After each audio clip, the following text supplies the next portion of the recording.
So, turuan ko kayo kung paano maglagay nito na kamay lang ang gamit. Okay, so lagay natin mga idol.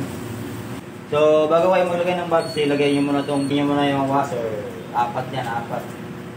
Baka makalimutan. Lagay natin yung valve seal.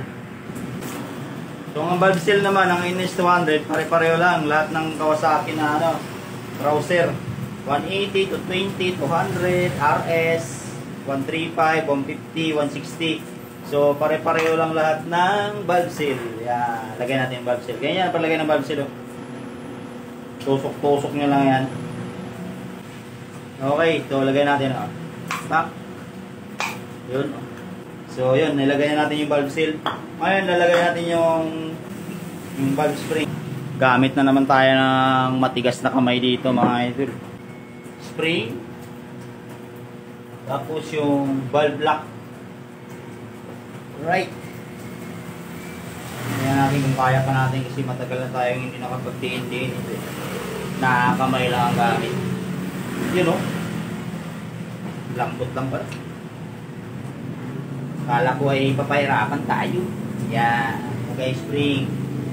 Tapos yung valve lock. Yan, ganyan lang.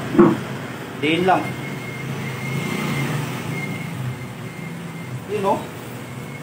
Okay. Kabila naman. Yan. Tapos valve lock. Apat yan mga idol. So, kamay-kamay lang. Hindi natin gamitan ng tools kaya. Yan. Kamay lang o. Yun o. Pasok yan. Diba? Napaka-basic lang. O, ito pa. Last ball. Alright.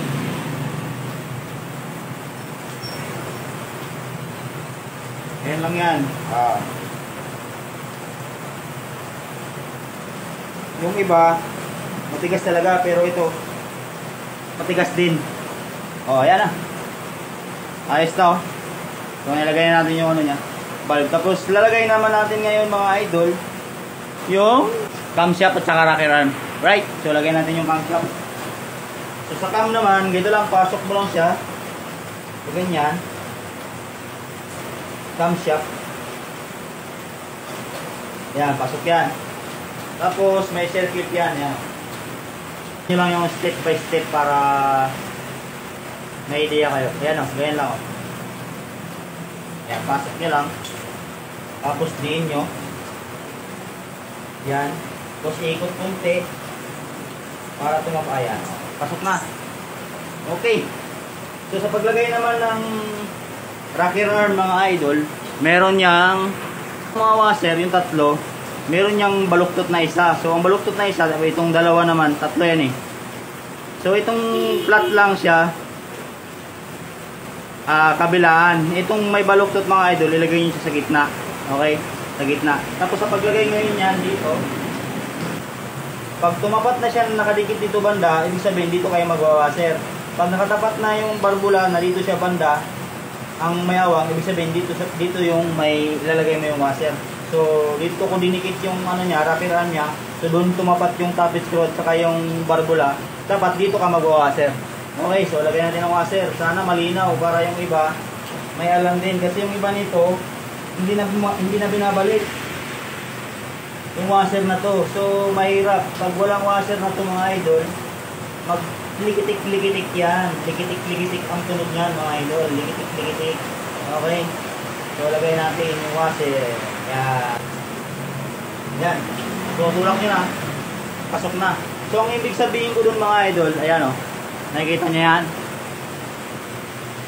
Okay. So, ang ibig sabihin yon mga idol, dapat ang tappet screw tsaka yung dulo ng barbula ay tapat. Hindi siya nakalihis ng konti. Okay, so yun ang laging yung tatandaan. Kung itatapat nyo siya doon tapos lumihis ng konti, ibig sabihin doon kayo magwawasher sa kabila.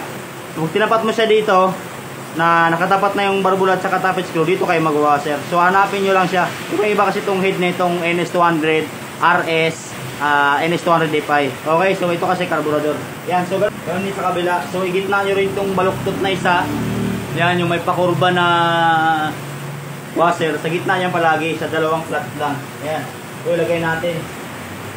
So So, ganun din ulit. Kung saan siya tumapat, yan. So, nakadikit siya dito banda, dito yung may awang, dito kayo magwawasir. So, pag nakadikit siya dito, na hindi tumapat sa barbula, hindi yun, doon.